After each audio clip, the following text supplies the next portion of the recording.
Corona মোকাবেলাকে গুরুত্ব দিয়ে দেশের ইতিহাসে 50তম বাজেট ঘোষণা। কোভিড খাতে 10,000 কোটি টাকা থেকে বরাদ্দ 6 লাখ কোটি টাকার বাজেটে ঘাটতি 2 লাখ কোটি। তামাক ছাড়া কমবে দেশীয় সব জিনিসের দাম, বাড়বে আমদানি করা বেশিরভাগ পণ্যের, থাকছে না নিত্য পণ্যের ওপর কর। সাতক্ষীরায় করোনা পরিস্থিতি আগের চেয়ে একটু তীব্র আকার ধারণ করেছে।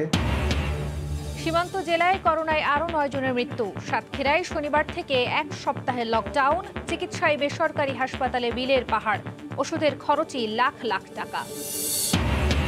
রাজধানীর এভার কেয়ার হাসপাতালে চিকিৎসাধীন বেগম খালেদা জিয়ার শারীরিক অবস্থার উন্নতি, সিসিইউ থেকে নেওয়া হয়েছে কেবিনে। এবং কাতারে বিশ্বকাপ বাছাইয়ে আফগানিস্তান বধে মাঠে নামল বাংলাদেশ। ভালো ফলাফলের প্রত্যাশা প্রবাসী বাংলাদেশিদের।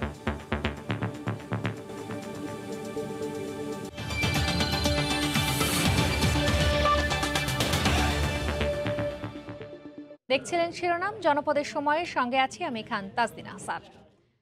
করোনা সংকট মোকাবেলাকে গুরুত্ব দিয়ে জাতীয় সংসদে উত্থাপন করা হলো 2021-22 অর্থ বছরের বাজেট।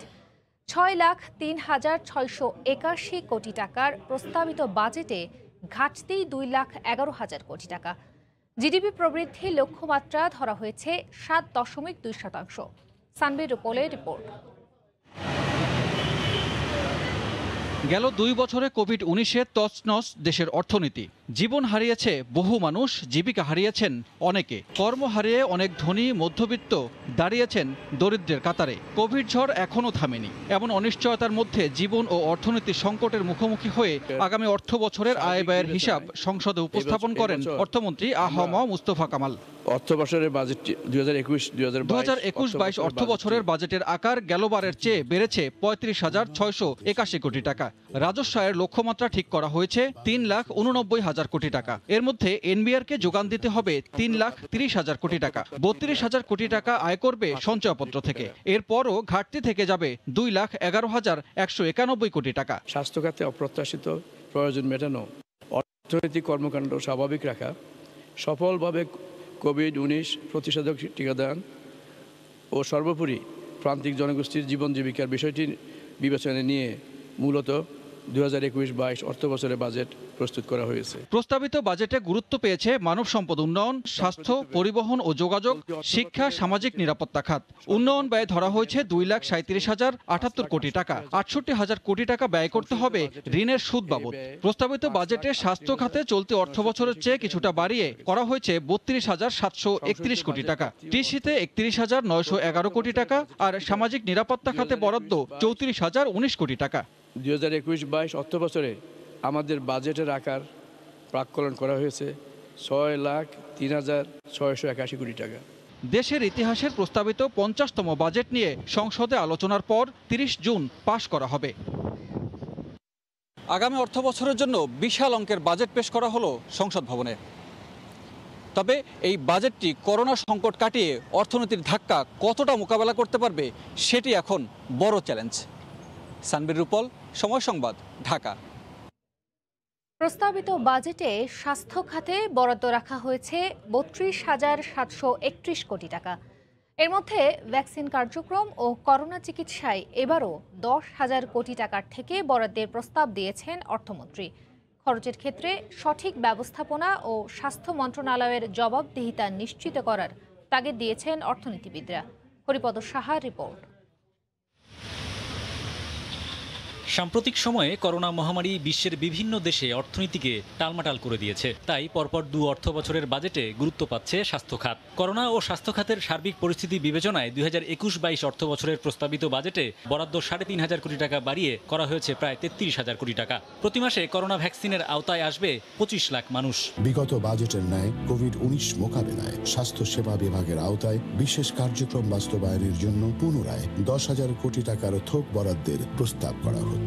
তবে স্বাস্থ্য খাতের বাজেট বাস্তবায়নের গতি বরাবরই অন্য মন্ত্রণালয়ের তুলনায় অনেক কম। সেই সাথে আছে এ খাতের কেনাকাটায় ধারাবাহিক দুর্নীতির অভিযোগও। এমন বাস্তবতায় স্বাস্থ্যে বরাদ্দ বাড়লেও তার বাস্তবায়ন নিয়ে শঙ্কায় অর্থনীতিবিদরা।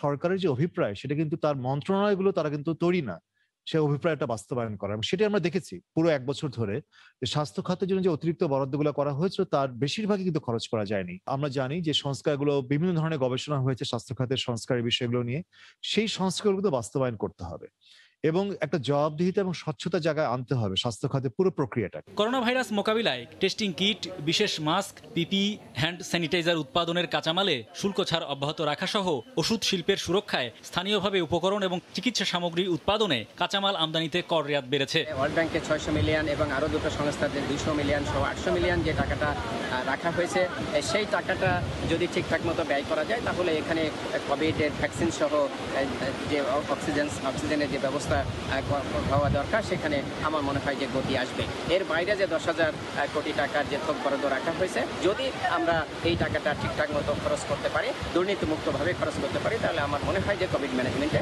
একটা গতি আসবে। হৃদযন্ত্রের ত্রুটি নিয়ে জন্মানো শিশুদের চিকিৎসা সরঞ্জাম আমদানি শুল্কমুক্ত করার প্রস্তাব আছে বাজেটে। এছাড়া নারী স্বাস্থ্য, মানসিক স্বাস্থ্য সুরক্ষা ও অটিজম সেবায় ভ্যাট অব্যাহতির প্রস্তাব রাখা হয়েছে। হরিপদ সাহা, সময় সংবাদ, ঢাকা। দেশীয় শিল্পে বিশাল অঙ্কের কর ছাড় দেয়া হয়েছে এবারের বাজেটে। আর এতে তামাক ছাড়া কমবে দেশে তৈরি সব শিল্পপণ্য ও দেশি তাজা ফলের দাম। অন্যদিকে শুল্ক বাড়ানোর কারণে আমদানি করা প্রায় সব পণ্যেরই দাম বাড়বে নতুন অর্থবছরে।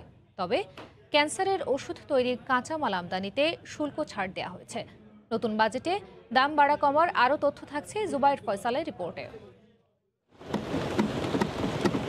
যে কেউ চাইলেই এক বাক্যে নতুন বাজেটকে বলতে পারেন দেশীয় শিল্পের সুরক্ষার খতিয়ান। 50তম বাজেট প্রস্তাবনায় দেশীয় শিল্পে ঢালাওভাবে কর অব্যাহতির সঙ্গে শুল্ক ছাড়ের প্রস্তাব করেছেন অর্থমন্ত্রী আ.হ.ম মুস্তফা কামাল। নতুন বাজেটে শুল্ক ছাড়ের সঙ্গে মূল্য সংযোজন কর অব্যাহতি দেয়ায় দাম কমবে দেশে উৎপাদিত মোটরসাইকেল, এসি, রেফ্রিজারেটর, গাড়ি, কম্পিউটার যন্ত্রাংশ, ল্যাপটপ, মোবাইল ফোন সহ প্রায় সব ধরনের প্রযুক্তি পণ্যের। আমদানি শুল্ক কমানোয় দাম কমতে পারে 3 হুইলার, সেচ, পাওয়ার টিলার সহ সব ধরনের কৃষি যন্ত্রপাতির। কমবে পোল্ট্রি ফিড, দেশীয় তাজা ফল, মুড়ি, পাউরুটি, কেক, খেলনার দাম। সুখবর রয়েছে স্বাস্থ্য খাতেও। নতুন বাজেটে test kit, mask, PPE, oxygen সহ করোনা মোকাবিলায় প্রয়োজনীয় সব ধরনের সুরক্ষা সামগ্রী ও ওষুধের দাম কমানোর প্রস্তাব করেছেন অর্থমন্ত্রী। এছাড়াও শুল্ক করে ছাড় দেওয়া হয়েছে দেশে ভ্যাকসিন উৎপাদনে প্রয়োজনীয় কাঁচামাল আমদানিতে। পাশাপাশি বিপণন ও ব্যবসা পর্যায়েও দেওয়া হয়েছে শুল্ক ছাড়। কাঁচামালে কর অব্যাহতি দেয়ায় কমবে ক্যান্সারের ওষুধের দামও। তবে আমদানি পর্যায়ে শুল্ক বাড়ানোয় সব ধরনের বিদেশি মোটরসাইকেল, ফ্রিজ, মোবাইল ফোনের দাম বাড়বে। কর রেয়াত সুবিধা তুলে নেয় দাম বাড়বে আমদানি করা গুঁড়ো দুধ, প্রক্রিয়াজাত করা মাংস, ক্যাপসিকাম, মাশরুম, গাজর, কমলা, বাদাম ও সাবান তৈরির কাঁচামালের। করের হার অপরিবর্তিত রাখা হলেও নতুন বাজেটে বিড়ি, সিগারেট ও তামাকজাত পণ্যের দাম বাড়ানোর প্রস্তাব করেছেন অর্থমন্ত্রী। যদিও নিত্য প্রয়োজনীয় সব ধরনের খাদ্যপণ্যের উপর কর না আরোপের প্রস্তাব করেছেন অর্থমন্ত্রী। নতুন বাজেটে শুল্ক কমানোয় কমতে পারে অগ্নি নির্বাপন যন্ত্রপাতির দামও। এছাড়া বাড়বে লঞ্চের এসি কেবিন ব্যবহারের খরচ। জুবাইর ফয়সাল, সময় সংবাদ, ঢাকা। জনপদের সময়ে আরও থাকছে। ময়মনসিংহের গফরগাঁওয়ে পরপর ধসে গেছে 3টি ব্রিজ, যান চলাচল বন্ধ, দুর্ভোগে কয়েক লাখ মানুষ। পাইলিং না করায় দুর্ঘটনা, অভিযোগ স্থানীয়। 2021-22 অর্থ বছরের প্রস্তাবিত বাজেটকে কল্যাণমুখী ও ব্যবসা বান্ধব উল্লেখ করে স্বাগত জানিয়েছে ব্যবসায়ীদের শীর্ষ সংগঠন FBCCI। অন্যদিকে বাজেট বাস্তবায়ন চ্যালেঞ্জ মোকাবেলায় রাজস্ব আদায়ের লক্ষ্যমাত্রা পুনর্বিবেচনার দাবি জানিয়েছে ঢাকা চেম্বার অফ কমার্স। বিকেলে আলাদা সংবাদ সম্মেলনে প্রতিক্রিয়া জানায় সংগঠন দুটি। বাজেটের আকার অবাস্তব নয়। দেশের অর্থনীতির পরিকাঠামো বৃদ্ধির সাথে সাথে বাজেটের আকারও প্রতি বছর বৃদ্ধি পাচ্ছে। তবে বাজেট বাস্তবায়নের চ্যালেঞ্জ হচ্ছে সুশাসন, যথাযথ মনিটরিং, বিনিয়োগ ও উৎপাদন বৃদ্ধির মাধ্যমে ব্যবসা বাণিজ্য বান্ধব রাজস্ব ব্যবস্থাপনার মাধ্যমে কাঙ্ক্ষিত রাজস্ব আদায়। অতিরিক্ত রাজস্ব আহরণের জন্য করের আওতা বাড়ানো, অনাদায়ী কর আদায়, জেলা শহরের রাজস্ব আদায় বাড়ানো, স্বচ্ছতা ও কর প্রদান প্রক্রিয়া অটোমেশন প্রয়োজন। বেসরকারি বিনিয়োগের ধারা অব্যাহত রাখতে বিদ্যমান করদাতাদের উপর নতুন করে করের বোঝা আরোপ না করে রাজস্ব আয় বাড়াতে হবে। 2021-22 অর্থ বছরের প্রস্তাবিত বাজেটকে বর্তমান সংকটকালে সময় উপযোগী বলে উল্লেখ করেছে আওয়ামী লীগ। বাজেট উত্থাপনের পর সংসদ ভবনের সামনে সাংবাদিকদের সঙ্গে তাৎক্ষণিক প্রতিক্রিয়া জানান দলের সাধারণ সম্পাদক ওবায়দুল কাদের। তিনি বলেন, উন্নয়ন বান্ধব জীবন জীবিকার নিশ্চয়তা দিয়ে দেশের সকল মানুষের জন্যই এই বাজেট ঘোষণা করা হয়েছে। এটি জনবান্ধব, উন্নয়ন বান্ধব একটা বাজেট। জীবন ও জীবিকার প্রাধান্য দিয়ে দেশের সকল মানুষের অংশগ্রহণের নিশ্চয়তা সহ এটি একটি বাস্তব ভিত্তিক সংকটকালীন সময়োপযোগী বাজেট। মহামারীতে কাজ হারানো বিশাল জনগোষ্ঠীর কর্মসংস্থানের বাস্তবায়ন প্রতিফলিত হয়নি এবারের বাজেটে। বিকেলে বাজেট পরবর্তী তাৎক্ষণিক প্রতিক্রিয়ায় একথা বলেন বিএনপির স্থায়ী কমিটির সদস্য আমির খসরু মাহমুদ চৌধুরী। বর্তমান পরিস্থিতিতে স্বাস্থ্য খাতের বরাদ্দ নিয়েও অসন্তোষ প্রকাশ করেন তিনি।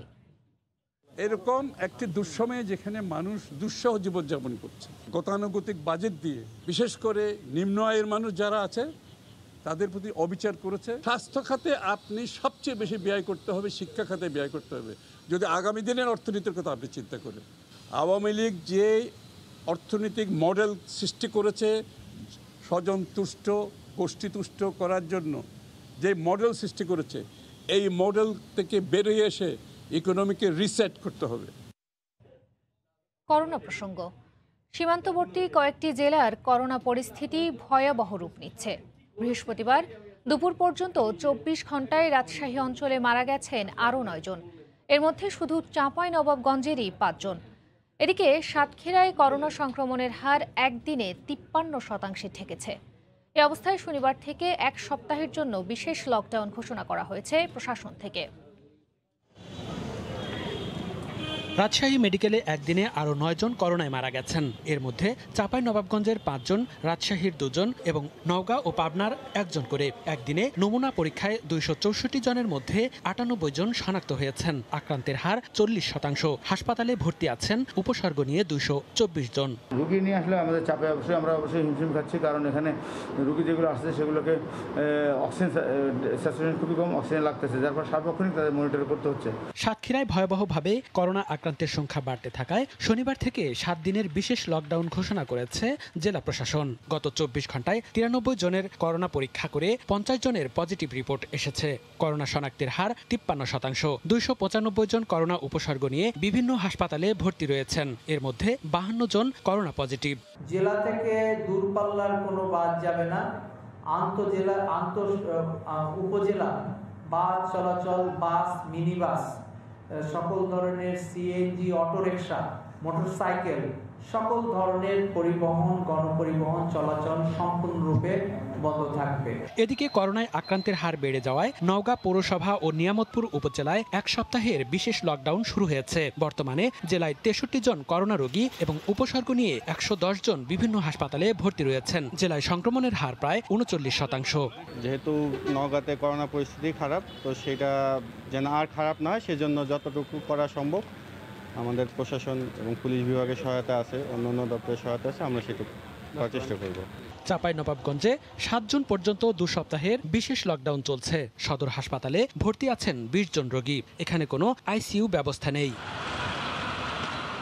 উত্তরের সীমান্ত জেলা দিনাজপুরে 24 ঘন্টায় 161 জনের নমুনা পরীক্ষায় 35 জন পজিটিভ হয়েছেন। সংক্রমণের হার প্রায় 26%। প্রতিনিয়ত যেভাবে করোনা বাড়ছে, আসলে এটা প্রতিকার কিভাবে পাবো আমরা বুঝতে পারছি না। যশোরের করোনা পরিস্থিতি ঊর্ধ্বমুখী। গতকালের 240 জনের নমুনা পরীক্ষার মধ্যে 60 জন করোনা শনাক্ত হয়েছেন। সংক্রমণের হার 25%।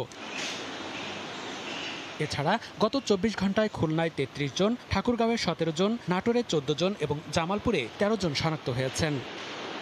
সময় সংবাদ, ঢাকা। হাসপাতালে 28 দিনের বিল 20 লাখ টাকা। ফার্মেসি খরচও ধরা হচ্ছে লাখ লাখ টাকা। করোনা চিকিৎসায় বেসরকারি হাসপাতালের এমন চিকিৎসা ব্যয় মেটাতে নিঃস্ব অবস্থা রোগীদের। চিকিৎসা খাতে স্টেক হোল্ডার খ্যাত বেসরকারি হাসপাতালগুলোর এমন অতি মুনাফার মনোভাব কোভিড পরিস্থিতিকে আরও ভয়াবহ করে তুলতে পারে বলে বলছেন স্বাস্থ্য বিশ্লেষকরা। বেসরকারি হাসপাতালে কোভিড চিকিৎসায় ফার্মেসি খরচ প্রায় ৫.৫ লাখ টাকা, ল্যাব বিল ৬,২০,০০০, ইকুইপমেন্ট প্রায় ৩ লাখ। সব মিলে ২৮ দিনের বিল ২০ লাখ টাকা, কারো আবার ১ মাস ৪ দিনের বিল ১৫ লাখ টাকা। রোগীদের কাছে জানতে চেয়েছিলাম হাসপাতালগুলোতে কোভিড রোগীদের চিকিৎসা ব্যয় কেমন। রোগীদের পাঠানো এমন বিলে চক্ষু চড়ক। গবেষণা বলছে দুটি বেসরকারি হাসপাতালে সাধারণ শয্যায় ৫৬৩ জন এবং ২১৮ জন আইসিইউ রোগীর খরচ করেছিলেন ২৪,৭৩ লাখ টাকা। সরকারি হাসপাতালে যেখানে ঔষধে ১৫.৮% খরচ, সেখানে বেসরকারি হাসপাতালে এই হার ঠেকেছে ৩০%। যেখানে সরকারি হাসপাতালে গড়ে চিকিৎসা নিতে আইসিইউতে থাকেন ৮ দিন, বেসরকারি হাসপাতালে ৭ দিনেই ছাড়পত্র নেন রোগীরা। অভিযোগগুলোকে গুরুত্বের সাথে দেখে স্বাস্থ্য অধিদপ্তরের পক্ষ থেকে নজরদারি এবং তদারকি বাড়ানো উচিত এবং স্বাস্থ্য অধিদপ্তরে একটি ডেস্ক স্থাপন করা দরকার, যেখানে অভিযুক্ত যে কেউ তার অভিযোগটি জমা দিয়ে প্রতিকার পেতে পারে। মহামারীর সময়ে বেসরকারি হাসপাতালের এমন অস্বাভাবিক বিলের চাপে হাসপাতালে চিকিৎসা নিতে কোভিড রোগীদের অনীহা কোভিড পরিস্থিতিকে অতিমারিতে রূপ দিতে পারে শঙ্কা স্বাস্থ্য গবেষকদের। দেখেন, এই সুযোগটা তারা কেন নিচ্ছে? মানুষের কাছে জীবনটা অনেক বড়। অনৈতিক ব্যবসায়ীদের মতোই একটা মানব সেবার যে কল্যাণের জন্য যে আপনার তাদের যে ব্যবসা, সেটাকে তারা অকল্যাণকর যে ব্যবসায় পরিণত করে ফেলছেন কিছু কিছু আপনার এই ধরনের ব্যবসায়ীরা, এবং এর ফলে হচ্ছে যে মানুষের মধ্যে একটা হতাশা তৈরি হচ্ছে। বেসরকারি হাসপাতালে কোভিড চিকিৎসায় চিকিৎসক, নার্স, কর্মকর্তা, কর্মচারী এবং অন্যান্য স্বাস্থ্যকর্মীর জন্য মাত্র ৫.৭% ব্যয় হয় বলে জানা যায় স্বাস্থ্য অর্থনীতি ইউনিটের প্রতিবেদনে। সেলিয়া সুলতানা, সময় সংবাদ, ঢাকা। শারীরিক অবস্থার উন্নতি হওয়ায় রাজধানীর এভার কেয়ার হাসপাতালে চিকিৎসাধীন বিএনপি চেয়ারপারসন বেগম খালেদা জিয়াকে সিসিইউ থেকে কেবিনে নেওয়া হয়েছে। শ্বাসকষ্টজনিত সমস্যার কারণে গত ৩রা মে তাকে সিসিইউতে নেওয়া হয়েছিল। তবে শারীরিক অবস্থার উন্নতি হলে তাকে কেবিনে স্থানান্তর করা হয়েছে। গত ২৭ এপ্রিল রাতে বেগম জিয়াকে রাজধানীর এভার কেয়ার হাসপাতালে ভর্তি করা হয়। পরদিন বিএনপি চেয়ারপারসনের চিকিৎসার জন্য ১০ সদস্যের মেডিকেল বোর্ড গঠন করা হয়। হাসপাতালে ভর্তি হওয়ার পর নন কোভিড কেবিনেই চিকিৎসা চলছিল বেগম খালেদা জিয়ার।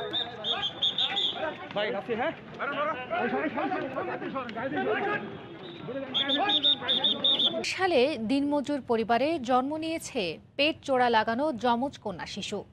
চিকিৎসার জন্য শেরেবাংলা মেডিকেল থেকে ঢাকা মেডিকেল কলেজ হাসপাতালে নেয়ার পরামর্শ দেওয়া হয়েছে। শিশু দুটিকে অস্ত্রোপচার করে আলাদা করতে সরকারের সহযোগিতা চান ভ্যান চালক বাবা। মাহমুদুন নবীর তোলা ছবিতে আরও জানাচ্ছেন ফিরদাউস সোহাগ। ফুটফুটে দুটি কন্যা শিশু, সব অঙ্গ প্রত্যঙ্গ আলাদা হলেও শুধু পেট জোড়া লাগানো। বরিশালের শেরেবাংলা মেডিকেলে চিকিৎসকরা পরম মমতায় চিকিৎসা দিলেও এখানে শিশুদের পৃথক করার সুবিধা নেই। তাই তো শিশু দুটিকে ঢাকায় পাঠানোর পরামর্শ দেওয়া হয়েছে। সরকারের সহযোগিতা ছাড়া ভ্যান চালক বাবার পক্ষে ব্যয়বহুল এই চিকিৎসা করানো সম্ভব নয়। করার পরে এরা বলেছে বরিশাল নিয়ে আসতে, এখানে কোনো চিকিৎসা হয়নি। এরা বলছে ঢাকা নিয়ে যেতে বলতেছে, ঢাকা নেওয়ার মতো আর্থিক আমার কাছে সরকারের না করলে আমরা চিকিৎসা করতে পারবো না, আমরা গরিব মানুষ। হাসপাতালের শয্যা পাশে এদের দেখতে ভিড় করছেন অন্যান্য নবজাতকের অভিভাবকরা। এদের চিকিৎসায় সরকারের সহযোগিতা চান তারাও, যাতে সরকার এই বাচ্চাটার প্রতি একটু খেয়াল রাখে। গরিব বাপ মা একটু চিকিৎসা সাহায্য করলে তাদের বাচ্চা দুটার জীবন ফিরে পাইতে পারে। শিশু দুটি সুস্থ আছে, তবে এদের আলাদা করতে ঢাকায় নিতেই হবে বললেন বিশেষজ্ঞ চিকিৎসকরা। তার অ্যাক্টিভিটি ভালো আছে, হার্ট ভালো চলছে, রেসপিরেশন ভালো চলছে এবং কালার ভালো আছে। এই দুটাকে যদি আমরা শীঘ্র সেপারেশনের ব্যবস্থা করতে পারি, তাহলে যেটা আশা করি এরা ভালো থাকবে। সেপারেশনের জন্য যে সার্জারি প্রয়োজন, তার জন্য পর্যাপ্ত ফ্যাসিলিটি যেখানে নয় বললে তারা মন্তব্য করেছেন, এই জন্য তারা ঢাকায় রেফারের চিন্তা ভাবনা করতেছেন। বুধবার দুপুর 12টার দিকে গৌরনদীর একটি বেসরকারি ক্লিনিকে জন্ম হয় যমজ এই দুই শিশুর। ওই দিনই বিকেল 3:30টার দিকে তাদের শেরেবাংলা মেডিকেল কলেজ হাসপাতালে ভর্তি করা হয়। তাদের বাড়ি বরিশালের মুলাদী উপজেলার বাটামারা ইউনিয়নের সেলিমপুর গ্রামে। ফিরদাউস সোহাগ, সময় সংবাদ। কোনো ভূমিকম্প হয়নি, এমনকি ছিল না পানির তীব্র স্রোত, কিন্তু একে একে ধসে পড়েছে 3টি ব্রিজ। এমন অবিশ্বাস্য কাণ্ড ঘটেছে ময়মনসিংহের গফরগাঁওয়ে। 1 থেকে 3 বছর আগে চর আলগি ইউনিয়নের একটি খালের ওপর দুর্যোগ ব্যবস্থাপনা অধিদপ্তর ব্রিজগুলো নির্মাণ করে। স্থানীয়দের অভিযোগ, নিম্নমানের কাজ ছাড়াও পাইলিং না করায় ঘটনা ঘটেছে। হারুনুর রশিদের রিপোর্ট। নির্মাণের 1 বছর না পেরোতেই গফরগাঁওয়ের চরালগি ইউনিয়নের বোরাখালীর চরে খালের উপর নির্মিত এই ব্রিজ গত 26 মে ভেঙে পড়ে। এর পরের 2 দিনে একই খালের উপর নির্মিত কুর্তুলিপাড়া ও টেকেরচর এলাকার আরও 2টি ব্রিজও ধসে যায়। এতে চরম দুর্ভোগে পড়েছেন 3 উপজেলার কয়েক লাখ মানুষ। চরাঞ্চলের সবজি ও পণ্য পরিবহন প্রায় বন্ধ। অনিয়ম, নিম্নমানের কাজ এবং পাইলিং ছাড়া ব্রিজগুলো নির্মাণ করায় এই অবস্থার সৃষ্টি হয়েছে বলে অভিযোগ স্থানীয়দের। 42 লাখ টাকা স্যাংশন হয়েছে, অর্ধেক টাকায় খরচ করে নাই, ব্রিজ করছে ছোট আকারে। 1 বছর না হতে ব্রিজটা ভাঙে গেছে। এখন আমাদের এইবার পারাবারে খুবই অসুবিধা। এটা 2017-তে কাজ করছে, মনে করুন আরো কাজ শেষ করছে, 2021-20 দিয়ে ভেঙে গেছে। তবে উপজেলা প্রকল্প বাস্তবায়ন কর্মকর্তার দাবি, পানি উন্নয়ন বোর্ড খাল খননের কারণে ব্রিজগুলো ধসে পড়েছে। পানি উন্নয়ন বোর্ড বলছে খনন নয়, নির্মাণ ত্রুটির কারণেই ধসে গেছে ব্রিজ। এটা টেকনিক্যাল টিম দেখবে, তদন্ত টিম হবে, আমরা তো যথাযথভাবে ডিজাইন ফলো করে কাজ করছি। ঘটনাটি অস্বাভাবিক উল্লেখ করে উপজেলা নির্বাহী কর্মকর্তা জানান, বিষয়টি ঊর্ধ্বতন কর্তৃপক্ষকে জানানো হয়েছে। সবকিছু বিষয় নিয়ে আমি সার্বিক বিষয়গুলো আমার ঊর্ধ্বতন কর্তৃপক্ষ, জেলা প্রশাসক মহোদয়কে জানিয়েছি এবং জনগণ যাতে এই ভাঙ্গা ব্রিজ দিয়ে চলাচল না করে সেই জন্য আমি সংশ্লিষ্ট যে ইউপি চেয়ারম্যান আছে তাকেও বলেছি। দুর্যোগ ব্যবস্থাপনা অধিদপ্তরের গ্রামীণ রাস্তায় কম বেশি 15 মিটার দৈর্ঘ্যের সেতু কালভার্ট নির্মাণ প্রকল্পের আওতায় 30 থেকে 55 লাখ টাকা ব্যয়ে ব্রিজগুলো নির্মিত হয়। নির্মাণের বছর 2-এর মধ্যেই একের পর এক ব্রিজগুলো ধসে পড়ার কারণ নির্ণয় করে জড়িতদের বিরুদ্ধে ব্যবস্থা নেয়ার দাবি এলাকাবাসীর। গফরগাঁওয়ের বোরাখালীর চর থেকে হারুনুর রশিদ, সময় সংবাদ, ময়মনসিংহ। রাজশাহীর বানেশ্বর বাজারে উঠেছে হরেক জাতের সুমিষ্ট আম। বর্তমানে আমের দাম সহনীয় পর্যায়ে থাকায় কিনেও স্বস্তি পাচ্ছেন ক্রেতারা। কিন্তু বাগান মালিক ও ব্যবসায়ীরা বলছেন, হাটে সরবরাহ বেশি থাকার পাশাপাশি পাইকার কম থাকায় আমের দাম নিম্নমুখী। বিস্তারিত সাইফুর রহমান রকি রিপোর্টে। রাজশাহী জেলার সবচেয়ে বড় আমের হাট বানেশ্বর। গোপালভোগ, খিরসাপাত, ল্যাংড়া ও লকনা আমে ভরা বাজার। সরবরাহ প্রচুর, তবে হাটে ক্রেতা সমাগম ও পাইকারের আনাগোনা কম। এ অবস্থায় উৎপাদন খরচ বিবেচনায় দাম নিয়ে হতাশ বাগান মালিক ও ব্যবসায়ীরা। বেচাকেনা খুবই ঢিল আর আমের দামও একটু কম। আমের দাম পাচ্ছে না, আবার আমের ব্যাপারও সেভাবে আসছে না। খাওয়া পাটে কিছু আসতো কি, লকডাউনে করোনার জন্য আসতে পারছে না। আপাতত অনলাইনের ব্যবসাটা একটু কিছু আছে। বিক্রেতারা জানান, খুচরা বাজারে আসার পর প্রতি কেজি খিরসাপাত 55 ও গোপালভোগ আম বিক্রি হচ্ছে 60 টাকায়। ভালো আছে। রাজশাহী জেলার আমটা যদি বাইরে পাঠানোর কোনো সিদ্ধান্ত নিত, তাহলে রাজশাহীর কৃষকেরা, দরিদ্র কৃষকেরা অনেক উপকার হতো। দাম সহনীয় পর্যায়ে থাকায় এ অঞ্চলের সুস্বাদু আম কিনে সন্তুষ্ট ক্রেতারা। দাম গতবারের তুলনায় এবার অনেক সামঞ্জস্য। কুরিয়ার সার্ভিসের পাশাপাশি চাহিদা অনুযায়ী দেশের বিভিন্ন প্রান্তে চলে যাচ্ছে সুস্বাদু ফল আম। বানেশ্বর হাটে বর্তমানে প্রতিদিন গড়ে 50 লাখ টাকার আম বেচাকেনা হয়। সাইফুর রহমান রকি, সময় সংবাদ, রাজশাহী। জানিয়ে দিচ্ছি জনপদের সময়ের শিরোনামগুলো।